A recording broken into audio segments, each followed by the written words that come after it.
Hare Hare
Krishna Krishna Hare Hare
आचार्य भक्तिवेदांत श्रील प्रभुपाद की जय। ओम विष्णुपाद परमहंस आचार्य भक्ति सिद्धांत सरस्वती ठाकुर की प्रेम से कहो जय। श्री कृष्ण चैतन्य प्रभु नित्यानंद श्री अद्वैत गदाधर श्रीवास श्री गौर भक्तवृंद की, नामाचार्य दास ठाकुर की, भक्ति देवी की, तुलसी महारानी की, गंगा मैया की, यमुना मैया की, वृंदावन धाम की, मायापुर धाम की, जगन्नाथपुरी धाम की, ग्रंथराज सिंह भागवतम की, गिरिराज गोवर्धन की, जगन्नाथ बलदेव सुदर्शन दर्शन की, नरसिंहदेव भगवान की, पंचतत्व की, all grace to summer devotees, all grace to summer devotees, all grace to summer devotees, all grace, all grace, all grace, जय गुरु श्रील प्रभुपाद की जय। ओम नमो भगवते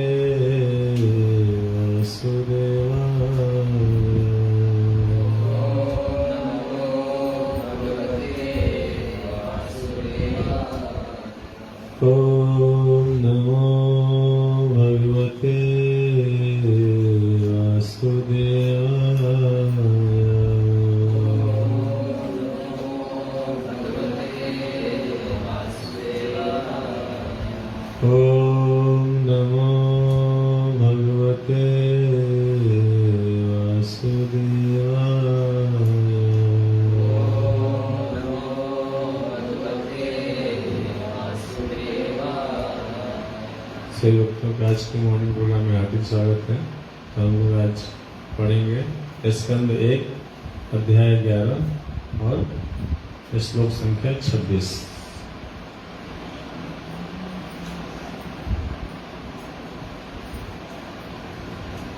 श्रीयो निवासो यस्योरा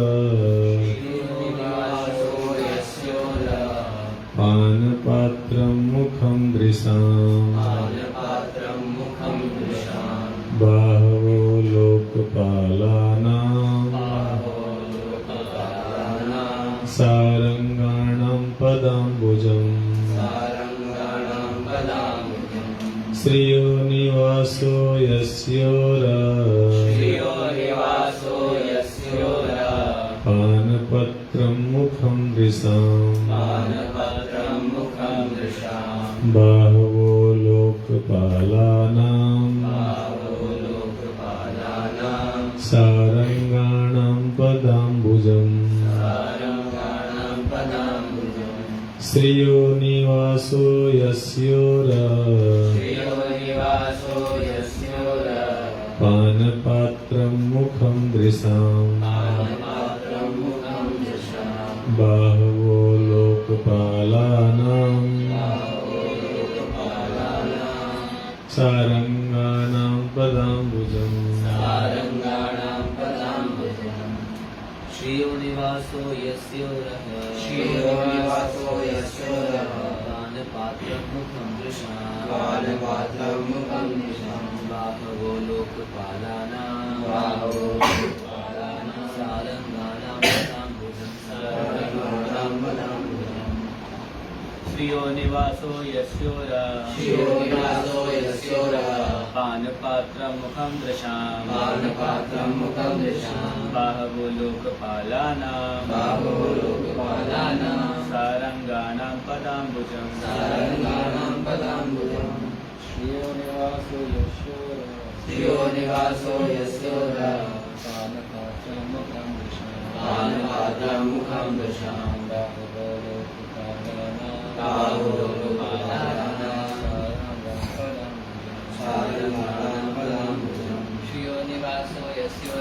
श्रियो निवासो यस्योरः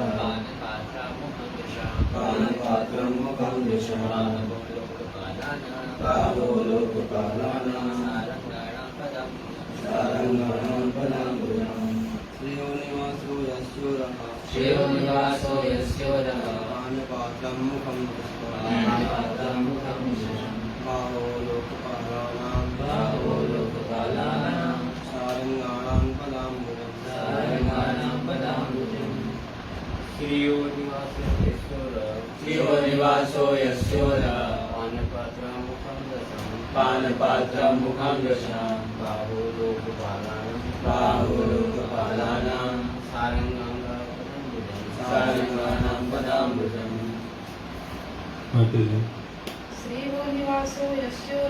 श्रियो निवासो यस्योरः पानपात्रं मुखं दृशाम्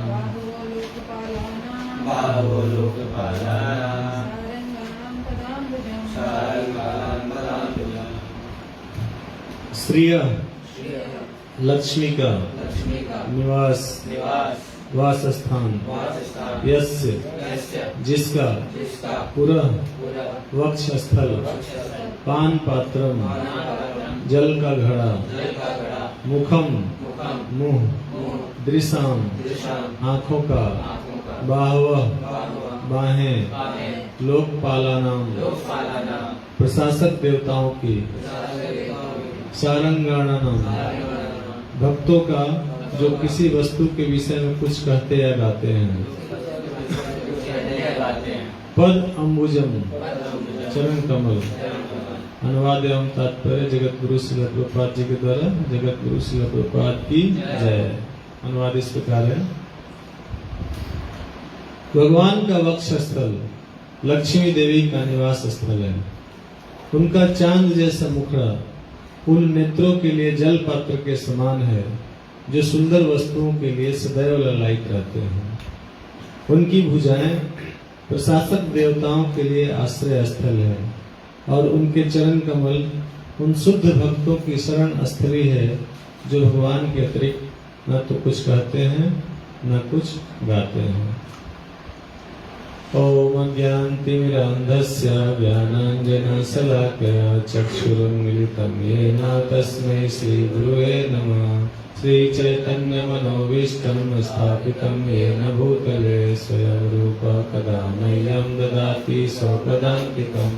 वन्देऽहं श्रीगुरो श्रीयुतपदकमलं श्रीगुरुन् वैष्णवांश्च श्रीरूपं साग्रजातं सहगण रघुनाथान्वितं तं सजीवम् साद्वैतं सावधूतं परिजन सहितं कृष्ण चैतन्य देवं श्री राधा कृष्ण पादान् सगण ललिता श्री विशाखान्वितांश्च हे कृष्ण करुणा सिंधु दीनबंधु जगत्पते गोपेश गोपिका कांत राधा कांत नमस्तुते तप्त कांचन गौरांगी राधे वृंदावनेश्वरी वृषभानुसुते देवी प्रणमामि हरिप्रिये वाञ्छाकल्पतरुभ्यश्च कृपा सिन्धुभ्य एव च पतितानां पावनेभ्यो वैष्णवेभ्यो नमो नमः। जय श्री कृष्ण चैतन्य प्रभु नित्यानंद श्री अद्वैत गदाधर श्रीवासदि गौर भक्तवृंद। हरे कृष्णा कृष्णा कृष्णा हरे हरे हरे राम राम राम हरे हरे। इसके तात्पर्य में प्रभुपाद जी बता रहे हैं, मनुष्यों की अनेक कोटियां हैं और वे सभी भिन्न भिन्न वस्तुओं में भिन्न भिन्न प्रकार का भोग खोजती रहती हैं। कुछ ऐसे व्यक्ति हैं जो लक्ष्मी देवी की कृपा के इच्छुक रहते हैं। तो मनुष्य में बता रहे हैं प्रभुपाद जी बहुत वैरायटी है ना। सभी लोग जो है अलग अलग जो लोग हैं वो अलग अलग प्रकार के भोग खोजते रहते हैं। कहने का तात्पर्य क्या है यहाँ पे कि कोई जो है हर एक व्यक्ति के अपने अलग अलग इंटरेस्ट होते हैं ना। इंटरेस्ट जैसे बताते हैं कि किसी को किसी चीज़ में ज़्यादा मन लगता है और कोई जो है बच्चा है वो क्रिकेट खेलने में खूब आनंद लेता है, कोई फुटबॉल खेलने में आनंद लेता है। आजकल वीडियो गेम भी चले हुए हैं, बहुत सारे वीडियो गेम भी खेल के लोग मजा लेते हैं। तो ये बहुत सारी वेराइटी है हमारी, बहुत सारी वेराइटी जो है। और हम लोग क्या करते हैं, भिन्न भिन्न वस्तुओं में भिन्न भिन्न प्रकार का भोग खोजते रहते हैं। हर एक वस्तु में क्या करते हैं, हम अपने इंद्रियों को तुष्ट करने की जो है साधन खोजते रहते हैं। कुछ ऐसे व्यक्ति हैं जो लक्ष्मी देवी की कृपा के इच्छुक रहते हैं। कुछ ऐसे भी लोग जो हैं वो क्या करते हैं कि वो लक्ष्मी देवी की कृपा चाहते हैं। क्यों चाहते हैं? ताकि खूब सारा धन आए। धन आएगा तो क्या करेंगे, फिर खूब सारा भोग करने को मिलेगा। बिना धन के तो होगा नहीं। आज के संसार में जो भोग करने के लिए खूब सारा धन भी चाहिए होगा। तो लोग लक्ष्मी देवी की कृपा चाहते हैं कि लक्ष्मी देवी की कृपा एक बार मिल जाएगी तो खूब आराम से भोग कर सकेंगे। पुण्य वैदिक साहित्य यह बताता है कि चिंतामणि धाम में भगवान हजार हजार लक्ष्मियों के द्वारा पूरे भक्ति भाव सहित सेवित होते रहते हैं। यह धाम भगवान का दिव्य घर है जहाँ सारे वृक्ष कल्पतरु वृक्ष है। कल्पतरु वृक्ष क्या क्वालिटी होती है, जैसी आप इच्छा करोगे वो चीज आपके सामने प्रस्तुत कर देगी। तो भगवान के धाम में जो भगवान के धाम का क्या नाम है, चिंतामणि धाम। वहां पे हजारों हजार लक्ष्मी जो है भगवान की सेवा करते रहती हैं, उनके चरण दबाते रहते हैं। यह धाम भगवान का दिव्य घर है जहाँ सारे वृक्ष कल्पतरु हैं और जहाँ के प्रसाद मतलब महल होता है। ये वाला प्रसाद नहीं जो खाते हैं, प्रसाद है, ठीक है। प्रसाद और प्रसाद क्या हो गया तो मतलब प्रसाद का मतलब महल होगा। तो जहाँ के प्रसाद पारस मणि के बने हुए हैं, पारस मणि पत्थर से सारे महल बने हुए हैं। हम लोगों को पत्थर देखने को भी नहीं मिलेगा यहाँ पे, कहीं भी नहीं मिलेगा।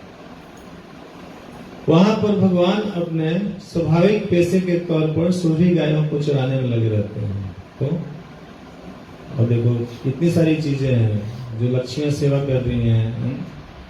कल्पतरु वृक्ष है और पारसमणि पत्थर से सारे महल बने हुए हैं, लेकिन भगवान क्या कर रहे हैं, गाय चरा रहे हैं। सबसे अच्छी सीखने वाली चीज है कि हमें भक्तों के लिए भी ये बहुत एक लर्निंग पॉइंट है कि जो है हम ज्यादा ऐश्वर्य में अपने आप को न डूबने दें। जब भी ऐसी बहुत सारी चीजें ऐश्वर्य की हमें मिलती है तो उसके साथ रहते हुए भी हमारे अंदर जो है क्या भाव होना चाहिए, वैराग्य का भाव होना चाहिए। और हम अंदर से जो है किसी चीज से आसक्त न हो और उनसे दूर रहें, क्योंकि भगवान भी हमारे ऐसे ही स्वभाव होते हैं। सारी चीजें होने के बावजूद भी जो है भगवान क्या करते हैं, गाय चराते हैं। यदि हम भगवान के शारीरिक सौंदर्य से आकृष्ट हों, भगवान चाहे तो कल्पतरु वृक्ष है, खूब भोग कर सकते हैं, कुछ भी मांग सकते हैं, गाय चढ़ने की क्या जरूरत है, बताओ। वही कर सकते, रसमलाई, प्लेट में रसमलाई क्या, जलेबी तो प्लेट में जलेबी सामने, अगर उनको ऐसे वो माखन इसलिए बहुत पसंद है भगवान को, है लोग भोग लगाते हैं, मक्खन जो है चुरा के खाते थे भगवान गोपियों घर जाके, तो घर जाके चुरा के खाने की क्या जरूरत थी, तो इसके सामने खड़े हो जाते, बोलते मक्खन, तो मक्खन सामने बस खाते रहते। तो उसके लिए जो है, लेकिन वो जो रस उसमें है वो कल्पतरु वृक्ष के सामने खड़े होकर मांग के खा लेने में नहीं है। फिर जो है वो गोपियों को जो आनंद की प्राप्ति होती थी, वो आनंद की प्राप्ति कैसे होती है, वो नहीं मिलता उनको आनंद। वो आनंद तो तभी मिलता है जब भगवान जो है खुद जाके उनके घर से मक्खन चुरा के खाते हैं। और भगवान का पृथ्वी पे आने का सबसे बड़ा रीजन यही होता है कि भक्तों का आनंद प्रदान करना। लोग जैसे बहुत सारे रीजन बताते हैं, धर्म सम्मान परित्यज्य हैं कि जो है धर्म की वो करने के लिए, स्थापना करने के लिए आते हैं, लेकिन ऐसा कुछ नहीं हो। तो वहां से बैठे बैठे भी अपने किसी भी जो है पार्षद को बोल देंगे तो यहाँ पे सबको जो है सुदर्शन चक्र को ही भेज दें तो सारा काम करके जाके अपने गोलोक में पहुंच जाएगा, उनको खुद आने की जरूरत क्या है। लेकिन भगवान के आने का जो है पृथ्वी पे मेन रीजन यही होता है कि अपने भक्तों को आनंद प्रदान करने के लिए आते हैं। तो भगवान भक्तों के साथ जो रस का आदान प्रदान करते हैं उससे भक्तों को बहुत आनंद आता है और भगवान को भी बहुत आनंद आता है उससे, इसलिए जो है भगवान ये सब लीलाएं करते हैं। बता रहे हैं कि यदि हम भगवान के शारीरिक सौंदर्य से आकृष्ट हों तो ये लक्ष्मियां स्वतः दिखाई पड़ती हैं। तो प्रपात जी यहाँ पे बता रहे हैं कि हमें भगवान के शारीरिक सौंदर्य से अगर आकृष्ट हो जाएंगे तो लक्ष्मी जो है अपने आप दिखाई पड़ती हैं। दिखाई पड़ती हैं तो इन द सेंस कि अगर दिखाई पड़ेंगी तो आप लक्ष्मी से आग्रह करोगे तो आपको लक्ष्मी भी दे देंगे, दिखाई पड़ेंगी तो। निर्विशेषवादी इन लक्ष्मियों को नहीं देख पाते क्योंकि वे शुष्क चिंतक होते हैं, लेकिन क्योंकि वो साकार रूप को अपने ध्यान में नहीं लेके आते हैं, वो सिर्फ जो है ज्योति पे ध्यान लगाते हैं, इसलिए जो है वो उनको क्या बोल रहे हैं, शुष्क चिंतक होते हैं। लेकिन जो कलाकार हैं तथा सुंदर सृष्टि द्वारा अभिभूत रहते हैं, उन्हें चाहिए कि पूर्ण तुष्टि के लिए भगवान का सुंदर मुख देखें। तो अगर हमें पूर्ण तुष्टि चाहिए, हमारे हृदय की सारी जो अभिलाषाएं हैं वो आप चाहते हुए खत्म हो जाए, तो हमें क्या करना है, भगवान को निहारना है। तो हम लोग जब मंगला आरती में आते हैं, दर्शन करते हैं भगवान को, तो भगवान को अच्छे से देखना चाहिए, भगवान को निहारना चाहिए। भगवान को निहारेंगे तो क्या होगा, हमारे अंदर की जितनी भी इच्छाएं धीरे धीरे स्वतः खत्म हो जाएंगी, है ना। तो भगवान का मुख समस्त सुंदरता का आधार है। और क्या कर रहे हैं कि भगवान का जो मुख है ये समस्त सुंदरता का आधार, मतलब आधार का मतलब क्या हुआ, सारी सुंदरता यहीं से निकलती है। मुख्य स्रोत क्या है, भगवान का मुख है। तो जितनी भी चीजें हम सुंदर चीजें देखते हैं इस संसार में, सुंदर सुंदर चीजें देखने के लिए क्या करते हैं, हम पहाड़ों पे आते हैं। कई बार ये हमारे मन में इच्छा होती है कि एक बार पहाड़ घूम के आए, है ना। हम लोग आपस में बात करते हैं, हम सब भक्तों के अंदर इच्छा होती है थोड़ा पहाड़ घूम ले, थोड़ा कोई अच्छी जगह चले जाए, इच्छा। लेकिन ये इच्छा इसलिए होती है कि अभी हम भगवान के मुख को ठीक से देख नहीं पाएंगे, और जो हमें उससे प्राप्त करना है उसको प्राप्त नहीं कर पा रहे हैं, इसलिए हमारे अंदर ये सब इच्छाएं होती है कि हम थोड़ा घूम लें, कहीं चले जाएं। तो लेकिन वो सुंदर चीज जो है उसका जो आधार है वो क्या है, भगवान का मुख है। तो भगवान के मुख में अगर हमारी निष्ठा एक बार वो हो जाएगी, दृढ़ हो जाएगी, हम उसमें ही आनंद ले लेंगे भगवान के चेहरे को देख के, तो फिर हमें दूसरी चीजों को देखने में रस नहीं मिलेगा, है ना। वो आनंद की प्राप्ति लेने के लिए, क्योंकि हम जब यहीं से सारा आनंद जो स्रोत है उसी में जब आपको आनंद मिल गया तो बाहर इधर उधर जाने की क्या जरूरत पड़ेगी।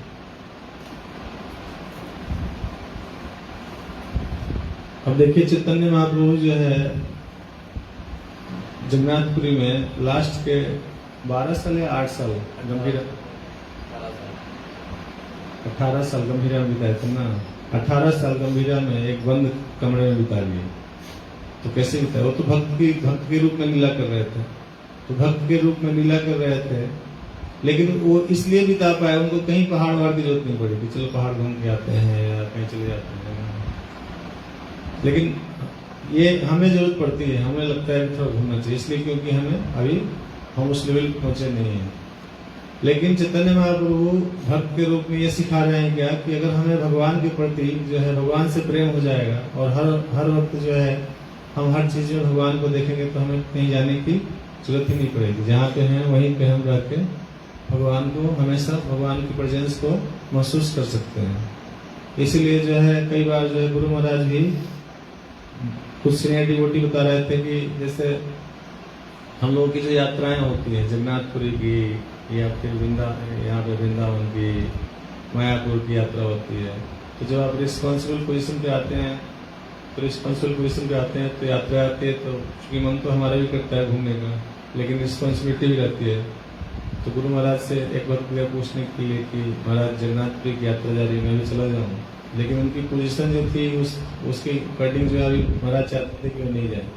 तो महाराज ने उनको यही बोला कि आप जहाँ रहते हो वही जगन्नाथपुरी है, आपके यहाँ देखो साक्षात जगन्नाथ जी है। जगन्नाथ जी जब यहीं पे तो जगन्नाथपुरी है, जहाँ जगन्नाथ जी वहाँ वही जगन्नाथपुरी। तो जगन्नाथ जी जब यहाँ पे बैठे हुए हैं साक्षात, तो जगन्नाथपुरी कहीं दूर थोड़ी है, यही जगन्नाथपुरी है।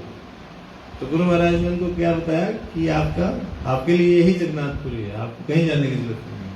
तो फिर उन्होंने जो है गुरु महाराज के आदेश का पालन करते हुए कहीं गए नहीं, वो उनके आदेश को मान गए।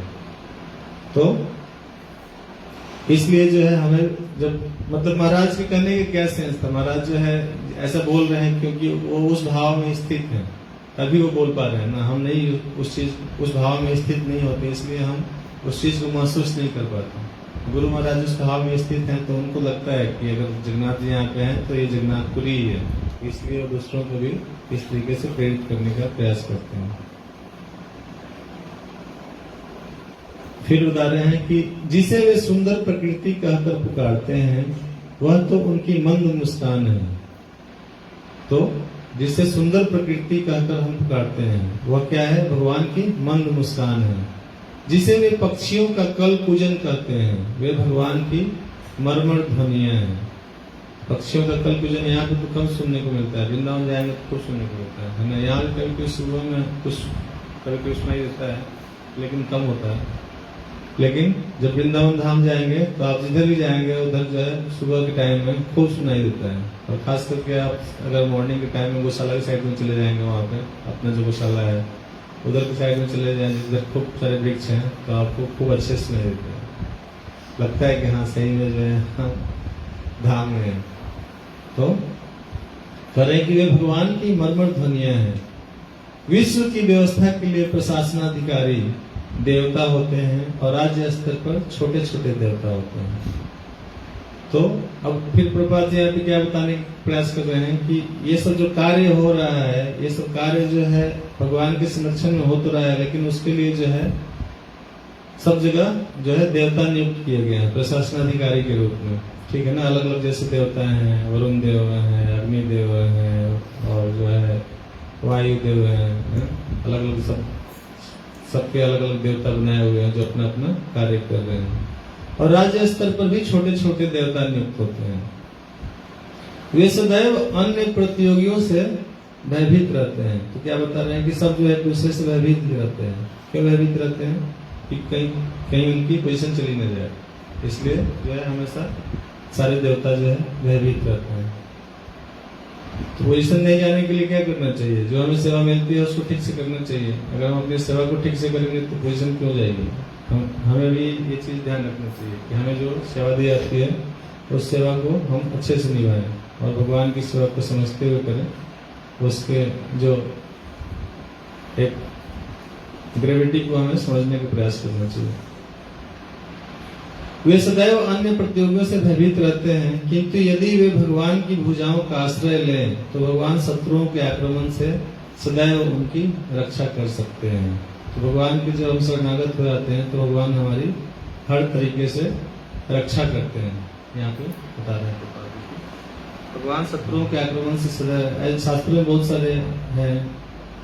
कई बार जो है पृथ्वी देवी गई, शुरुआती जो है सबसे पहले जो भगवान के आगमन है तो पृथ्वी देवी जो है वो देवताओं के पास गई, ब्रह्मा जी के पास गई, तो भगवान आए रक्षा करने के लिए। और इंद्रदेव तो हर 2 मिनट में पहुंच जाते हैं कि चलो कुछ दिक्कत हो गई है मुझे बचा लो। तो भगवान कितनी बार आते हैं बचाने के लिए, हर बार आते हैं उनको बचाने के लिए। किंतु यदि वे भगवान की भुजाओं का आश्रय लें तो भगवान शत्रुओं के आक्रमण से सदैव उनकी रक्षा कर सकते हैं। तो इससे हमें क्या समझना है कि हम भगवान के प्रति पूरी तरीके से शरणागत हो जाना चाहिए, 100%। ठीक है, हम 100% शरणागत हो जाएंगे तो भगवान जो है हमारी हमेशा रक्षा करेंगे। प्रशासनिक सेवा में लगा हुआ भगवान का श्रद्धालु दास आदर्श प्रशासनाधिकारी होता है और वह जनता के हितों की रक्षा कर सकता है। तो फिर यहाँ पे देखो एडमिनिस्ट्रेशन की बात भगवान करने लगे, है ना। तो प्रशासनिक सेवा में लगा हुआ भगवान का श्रद्धालु दास आदर्श प्रशासनाधिकारी होता है और जनता के हितों की रक्षा कर सकता है। तो जो अथॉरिटी होती है हमारी, अथॉरिटी को इसलिए अपॉइंट किया जाता है ताकि जो है वो जनता के हितों की रक्षा कर सके, इसलिए नहीं कि उनका शोषण कर सके।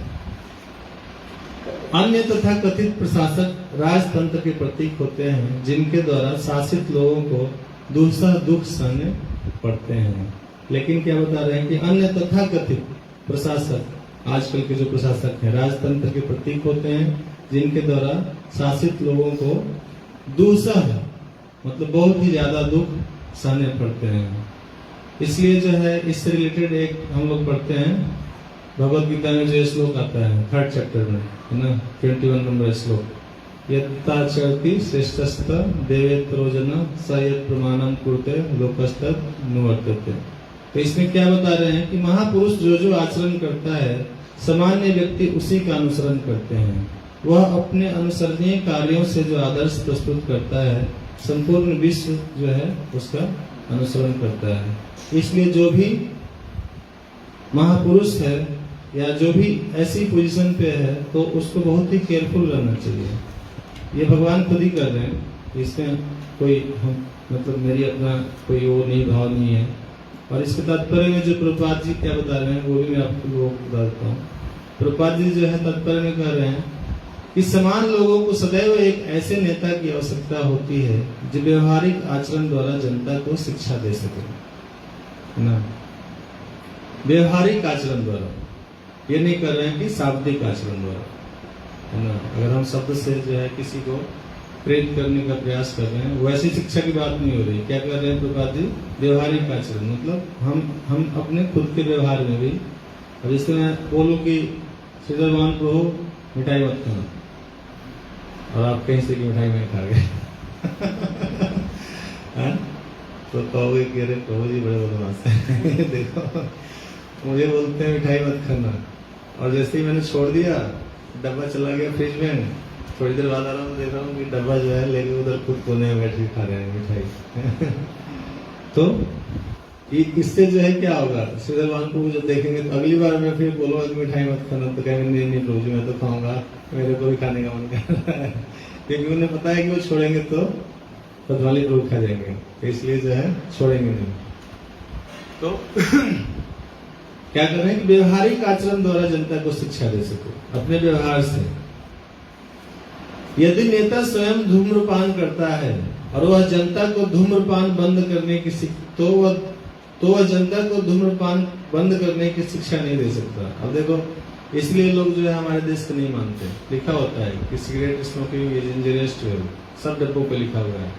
लेकिन जो नेता है हमारे देश के वो देखते हैं कि खुद जो है कहीं सब जगह पीते रहते हैं, सब जगह दिखता है कि लोग पीते हैं, ड्रिंक भी करते हैं, लिकर की बोतल पे भी लिखे होते हैं सब जगह इंजरियस टू हेल्थ है, लेकिन लोग क्यों नहीं मानते? इसलिए नहीं मानते कि महापुरुष जो है हमारे देश के वो सारे महापुरुष जो है वो यूज कर रहे हैं।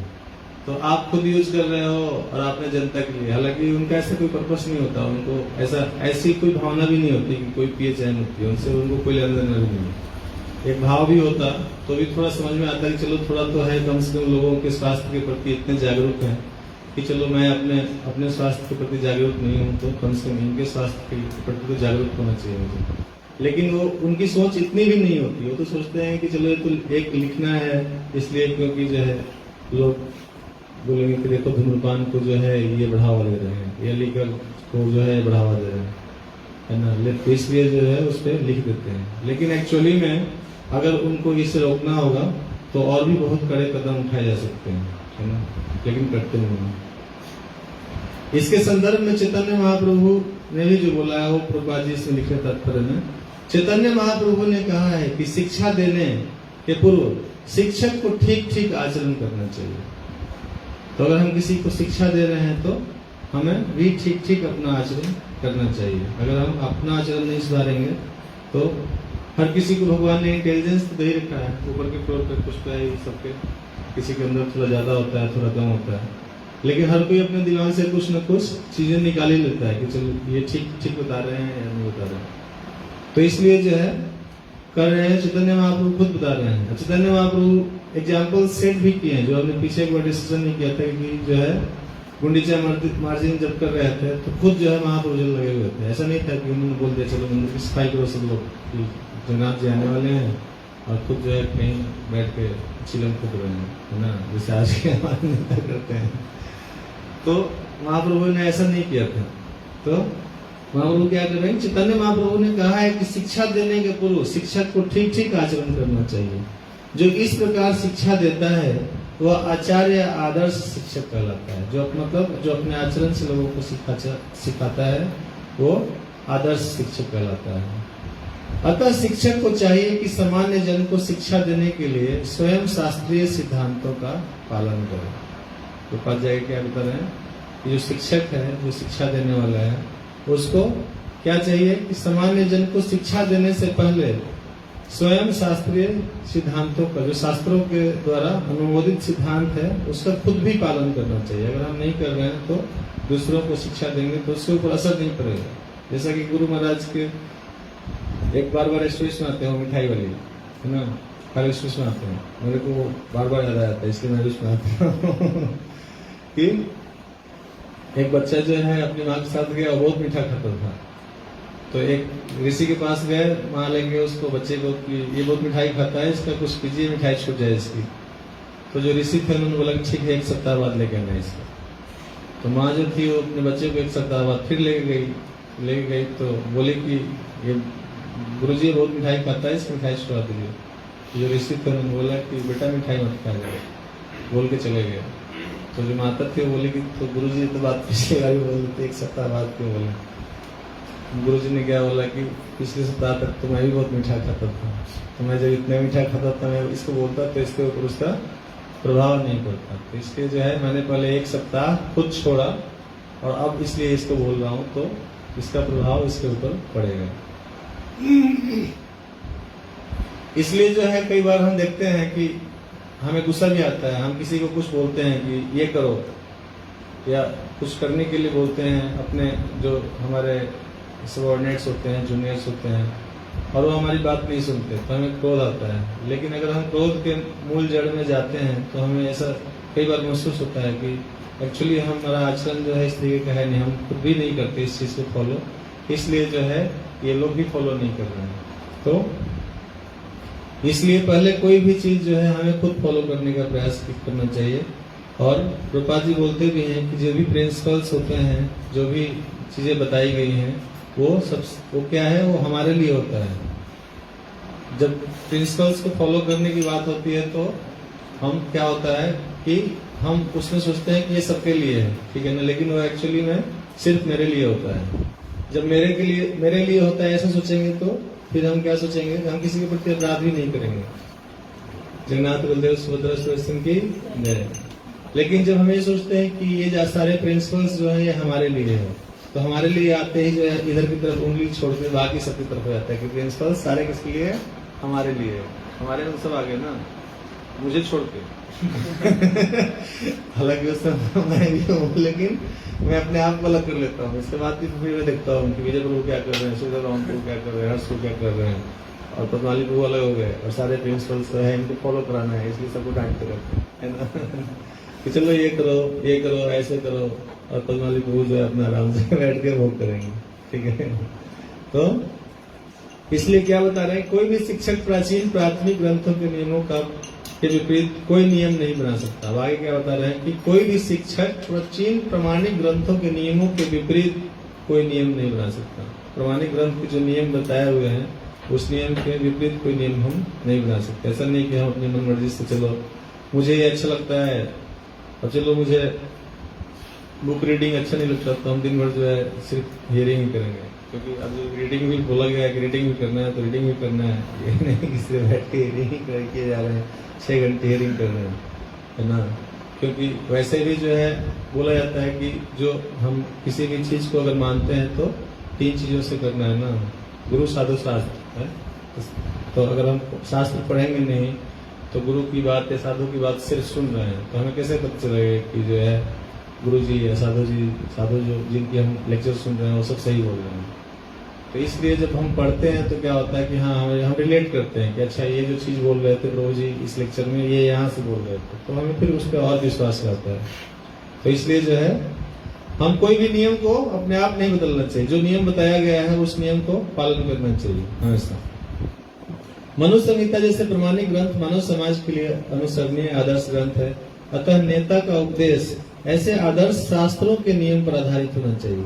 जल्दी जल्दी पढ़ते हैं क्योंकि टाइम कम है, अभी उसका भी तात्पर्य पूरा खत्म नहीं हुआ है। ये मैं इसलिए सुना रहा हूँ कि जो है जो हम लोग एक्चुअली करते हैं तो हमें अपने आचरण में बहुत ही ज्यादा चेंज लेके आना चाहिए, क्योंकि अगर हम अपने आचरण में चेंज नहीं लेके आएंगे तो जो हम जिन लोगों को प्रचार कर रहे हैं तो वो सभी जो है हमें देख के वैसे ही बनने का प्रयास करेंगे जैसा हमारा आचरण होगा। तो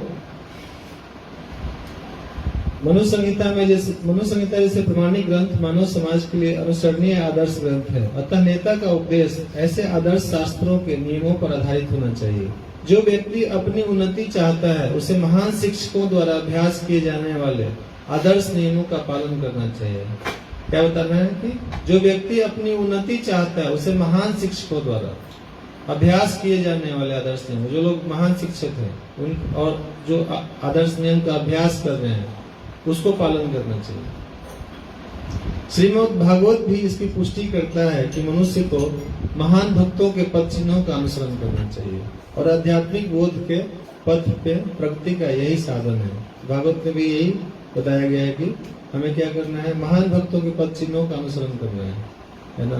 ये नहीं कि अगर मैं कोई देख कर रहा हूँ तो हर चीज जो है आप मुझे ही फॉलो करना शुरू कर दो। मुझे फॉलो करोगे तो मैं बहुत सारी भी गलतियां भी करता हूँ, क्योंकि मैं भी बीमार हूँ, है ना। हम सब बीमार हैं, सब बीमार हैं, तो हो सकता है कि मेरी बीमारी कोई और है, तो मेरी बीमारी को लेकिन आपको लगेगा कि अरे प्रभु जी जो है ये मान लो सीनियर है, तो मेरी बीमारी अगर कोई और अगर आप उसको फॉलो करोगे तो क्या होगा, आप हो सकता है कि गलत डायरेक्शन में चले जाओगे। तो इसलिए क्या बता रहे हैं कि यहाँ पे कि महान भक्तों के पद चिन्हों का अनुसरण करना चाहिए। हमें आपस में एक दूसरे को जो है ज्यादा अनुसरण करने की, अगर कुछ अच्छी चीज है तो जरूर उसको फॉलो करें, लेकिन अगर गलत चीज है तो उसको फॉलो नहीं करना चाहिए। चाहे राजा हो या राज्य का प्रशासन अधिकारी, चाहे पिता हो या शिक्षक, ये सब अबोध जनता के स्वाभाविक नेता माने जाते हैं। इन सबका अपने आश्रितों के प्रति महान उत्तरदायित्व होता है। तो जो राजा होते हैं उनका अपने आश्रितों के प्रति क्या बोल रहे हैं प्रभुपाद जी की महान उत्तरदायित्व होता है। तो महान उत्तरदायित्व होता है तो उसका हमें पालन नहीं करना चाहिए। अतः इन्हें नैतिक तथा आध्यात्मिक संहिता संबंधी आदर्श ग्रंथों से सुपरिचित होना चाहिए। अब हम लोग चलते हैं फिर से वापस अपने असली उस पे, उसको रीड कर लेते हैं। इसके आगे अब प्रभुपाद जी इसके तात्पर्य बता रहे हैं कि वे सदैव अन्य प्रतियोगियों से भयभीत रहते हैं कि यदि वे भगवान की भुजाओं का आश्रय लें तो भगवान शत्रुओं के आक्रमण से सदैव उनकी रक्षा कर सकते हैं। ये पढ़ चुके थे हम लोग। प्रशासक गण भगवान की भुजाओं का संरक्षण प्राप्त करके सुरक्षित रह सकते हैं। तो जो प्रशासक गण है क्या बोल रहे हैं प्रभुपाद जी कि भगवान की भुजाओं का संरक्षण प्राप्त करके सुरक्षित रह सकते हैं। तो सबसे पहले जो है जो प्रशासक गण है उसको ही भगवान के ऊपर ज्यादा शरणागत होना चाहिए, तभी वो बाकी लोगों को भी संरक्षण दे सकता है। खुद संरक्षण में रहेगा तभी दे सकता है। परमेश्वर सही वस्तुओं के सार हैं, अतएव वे सारंग कहलाते हैं, और जो उनका गुणगान करते हैं वे सारंग या शुद्ध भक्त कहलाते हैं। शुद्ध भक्त भगवान के चरण कमलों के लिए ललायित रहते हैं। शुद्ध भक्त जो है वो हमेशा भगवान के चरण कमलों के लिए ललायित रहते हैं। कमल में एक प्रकार का मधु होता है जिसका दिव्य आस्वाद भक्तगण करते हैं। वे उन मधुमक्खियों के तुल्य हैं जो मधु के लिए सदा दौड़ती रहती हैं। गौड़ीय वैष्णव संप्रदाय के महान भक्त आचार्य श्री रूप गोस्वामी ने अपनी तुलना मधुमक्खी से करते हुए इस कमल मधु के विषय में एक गीत लिखा है। कृष्ण देव भवन्तु वंदे, जो गीत जो हम लोग गाते हैं वैष्णव सॉन्ग, उसका ही अर्थ यहाँ पे लिखा हुआ है आगे। हे मेरे कृष्ण भगवान, मैं आपकी प्रार्थना करता हूँ। मेरा मन मधुमक्खी के समान है, जो कुछ मधु पाने के लिए ललायित है।